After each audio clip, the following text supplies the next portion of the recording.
And we have made it to day 7. Give yourselves a hug, a pat on the back. It's a lot. I know it's a lot. And the nice thing is, you'll have access to these videos. You'll have access to the page, the information, to the other people in the group, to me, as we continue this journey, because these are stepping stones. This is laying the foundation. So try to keep a perspective on that. Like, don't get overwhelmed. You don't have to do everything right now.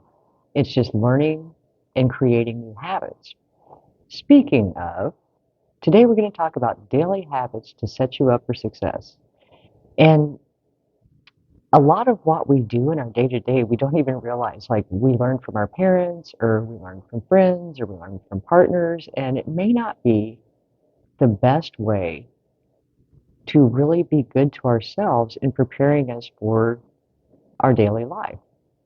So, one of the things that I have found to be extremely helpful, because think about it, every time you have to make a choice or a decision, it takes energy. And if you start your morning and you have to make lunches, choose an outfit, figure out where are my keys, what did I do with this, who put this there, what's going on, by the time you walk out the door, you're starting your day frazzled and already half exhausted just from getting out the door. And so, like, one of the things for me is a simple wardrobe. And we're in a culture where we're constantly being bombarded by advertisements to buy this, do this, be this. And the sad thing about it is, they play on our psychology with the idea that if we buy this sweater, our lives will be beautiful, will be beautiful. We'll be in this amazing, they just play on our emotions. So we go out and buy all these clothes. We have one body, one, that's it. One body, 2 feet.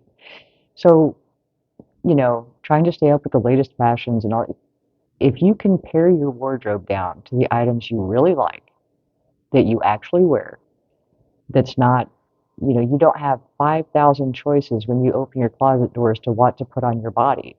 That's going to streamline it. And one of the ways that I like to keep track of my wardrobe is every year on January 1st, I turn all the hangers backwards. And then when I wear something, I turn the hanger around so that at the end of the year, I can easily see what I haven't worn for a year.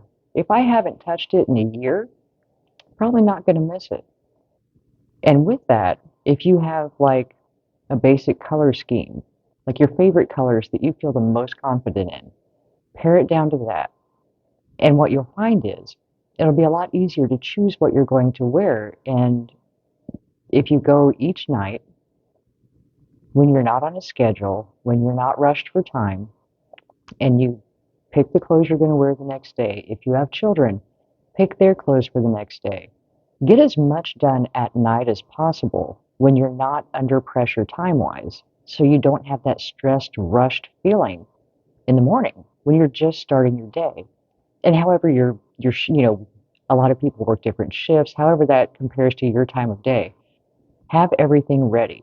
Whatever you're taking with you the next day that you're going to need, put in one place and always keep it in that one place. When you come home, put it in that one place so you always know where your keys, your purse, your wallet, your belt, whatever it is that you end up frantically running around for in the morning, designate a space for those items and put them there the night before.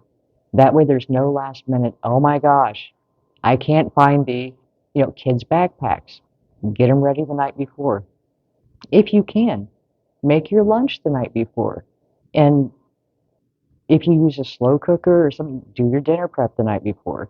Anything that you can get done when you're not under the clock and not pressured will make the next day much smoother. And it ties into that being kind to future you. So when we think about, when you come home at night, maybe you're tired, you just want to crash on the couch.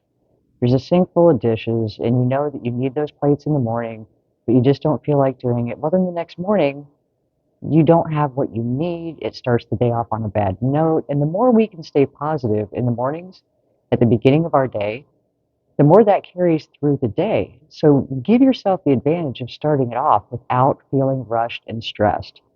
And then, especially if nutrition is one of the things that you're struggling with, doing meal prep, and even if you don't have time to do it of an evening, pick a day off and use a segment of that day to prep your meals for the following week so that when you come home and you're tired, instead of just reaching for the bag of chips or the ramen noodles or whatever it is that is your default, you'll have a healthy meal already prepared that all you have to do is heat it up. And that takes the thought out of what am I going to have for dinner tonight? Plan it out. Like one way that it helps to make sure that you have what you need, write a menu for the week, Monday, Tuesday, Wednesday, Thursday, Friday, Saturday, whatever, uh, and then write your grocery list off the menu. You'll have your staple items, but that way, when it comes time to make dinner, you're not missing something because you didn't put it on the list. Little things that are going to help make your life easier. And it's all just organization, planning, thinking ahead, you know, because that's what's going to help you get through the day with less of that stressed out feeling. Um, Bedtime, the sleep routine.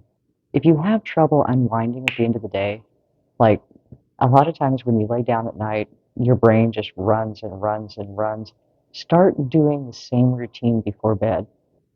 And by that I mean like at 8:30, you read a book for 30 minutes and then you wash your face and you brush your teeth and put your pajamas on. Because that motor repetition of your body going through these actions actually lets your brain know, oh, it's sleep time. So it's an unwinding process, and by going through the same routine every night, you don't end up in that like your brain's going, going, going, going, going, then you just try to go to sleep and it's not having it. There's also like guided meditations, sleep subliminals. All of these are on YouTube. They're free. Check them out because, again, when you're sleeping, your brain is in that theta state where it's so open to subconscious suggestion. And they've got subliminals for all different types of things that you want to work on: weight loss, finances, self-esteem. It's amazing the variety that's out there. And the guided meditation, especially when you're first starting off with getting this routine down before bed, the guided meditation will help talk you down and calm your mind so that you can actually rest. So those are some daily habits, things to look at. Look at your daily routine. What are things that you can do to streamline it, to make it more simple, to have less choices to make at the beginning of your day so that your day starts off smooth? You know, get the coffee maker ready the night before. As much as you can prep when you're not under the gun for time, then you're just going to feel so much better starting your day off like that without the pressure, without the stress, without the running around or trying to make decisions, because that's a lot to wake up to. And if you've done the things the night before, you can wake up already knowing I'm wearing this, I'm taking this for lunch, everything's by the door, this is all handled, the kids' backpacks, clothes, we're all good. All right, sweet. It's a much better way to start off. So look for ways that you can take out things that are stressful in your day to day. What are options you can do to kind of take the pressure off? Or, is there anything you can prep in advance to help you make better choices? And creating these new habits, again, the new habits are what takes us to the new things. So look for ways that you can streamline your day, take the pressure off, make things smoother, and you'll find that when you can start your day on a very positive, ease type of vibe, it carries through the day. Instead of starting it off just stressed to the max, going 70 to try to get the kids to school on time, you know. So find ways. Look for places where you can streamline. If you've got a situation that you're not sure about, hit it up in the Q&A. We'll come up with a solution. We're all about solutions around here. I will talk to you soon. Love and light.